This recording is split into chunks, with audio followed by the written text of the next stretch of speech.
Magandang araw sa lahat mga kapiso natin dyan. Muli, nandito naman tayo ulit para sa ating panibagong video. Sa video natin today guys, yun nga, share ko naman sa inyo yung settings ng ating ROG at Starlink para sa mobile games or yung ML. About pala sa lag guys, kahit anong games, ML man yan or yung iba, so marami tayong need i-consider, no? Hindi lang ISP at saka yung ating anti-lag setup sa ating core router or kung ano man yung gamit natin, piso Wi-Fi ba. So, pwede rin dahil sa ating gamit na access point, sa ating wire, kung gaano ba kalayo. So, ito, isi-share ko lang sa inyo kung ano yung naging result sa akin ng ginawa kong setup. Ang combination ng aking devices is yun nga, pure ROG tayo guys. Then, meron lang tayong isang OLT dito. Pero hindi tayo dito nakakonect, so dito lang tayo. ROG switch, then mga access point na, and Starlink source. Tsaka meron tayong backup na P2P. Pero in fairness dito kay Starlink guys, no, mababa na lang yung ping ngayon, not like before, nung una kong ginamit ang Starlink. Ang taas ng ping. Welcome ulit mga kapiso dito kay ROG Gateway. So bago tayo mag-umpisa sa ating ML priority or gaming priority, make sure yung dalawang bagay na to is nagawa na natin. Yung ma-update yung ating ROG firmware to the latest version at saka yung kanyang application library.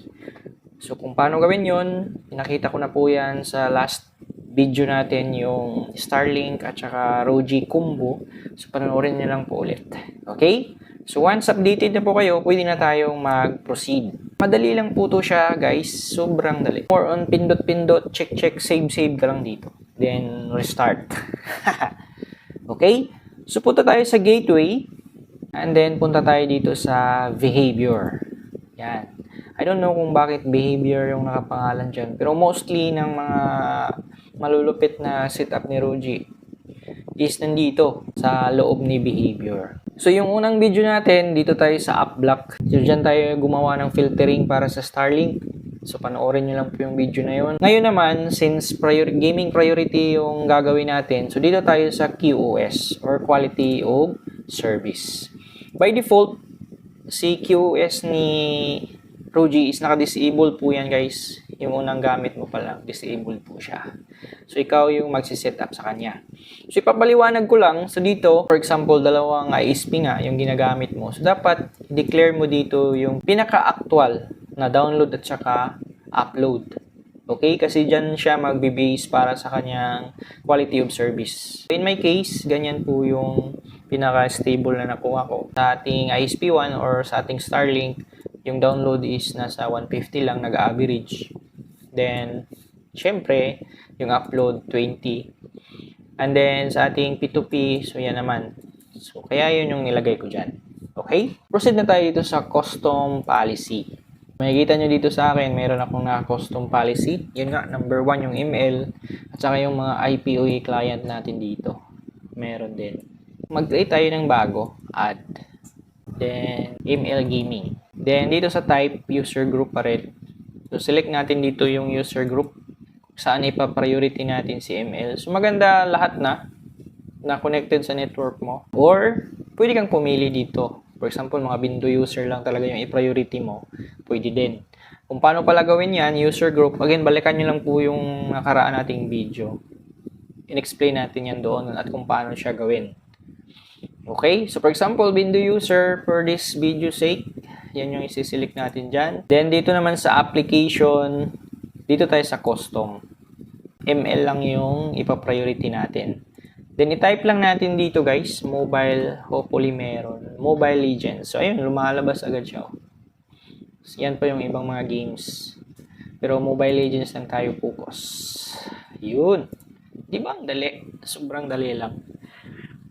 And then, dito sa bandwidth type, i-point nyo lang yung mouse nyo dyan sa, ano ba yan, question mark, in case hindi nyo magets. So, may lalabas dyan something na parang hint.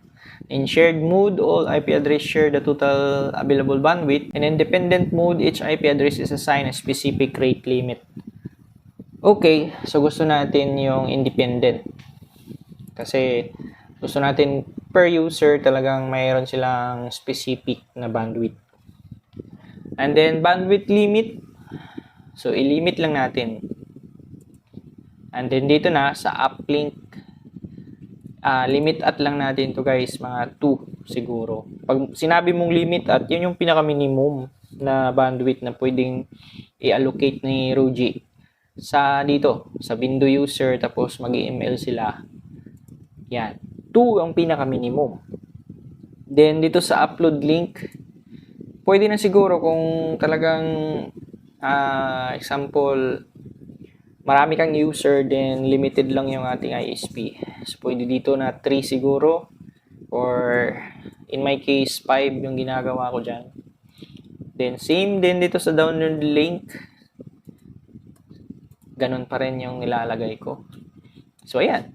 So, limit at 2, then max 5 Mbps ha.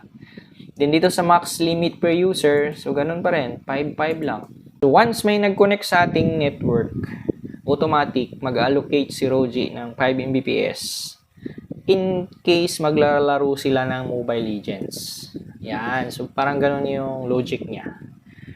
Okay? Then, dito sa apply to designated interface, so each one lang yung i-select natin. Pwede din naman 1.1 or 1.2. Pero since dalawa yung gamit natin ISP, each one muna. Okay? Kung gusto mo kasi ng, for example, ML, doon lang sa ISP1 or ISP2, iba naman yung configuration yon dito sa Roji, which is papakita ko rin sa inyo mamaya in case gusto nyo. Okay? Pero dito, sa kiosk, dapat each one. Kung ilan yung gamit mong ISP, ganun din yung i-declare mo dito. Yun. Diba? Dali lang eh. Then, dito sa advanced, dito na guys yung prioritization niya. Dito sa channel priority. Yan. So, normal group 4. Okay? So, dito tayo sa 0 since siya yung pinaka-highest. Yan o. Klaro naman yan dyan. Lowest. Suppression group. So, normal 4. Pwede kang mag 3. Pwede kang mag 2. Pero, kung gusto mo talagang pinaka-highest priority siya, 0. Ganyan lang, guys. Then, okay nyo na. Same. Diba? So, ganun lang siya kadali. So, maganda naman yung feedback kahit dun sa mga piso wifi na naka-deploy ko dito. Okay din ang ML. Hindi siya single digit ping, double digit, pero okay. Hindi siya pumupula. Again, marami tayong need i-consider kung gusto natin na maganda yung output ng ating wifi. Number 1 na doon, yung gamit nating core router or gateway. At least, hindi yan 80 to 100% yung CPU. Maganda yung configuration. At sa mga access point natin, dapat hindi ganun kalayo si client.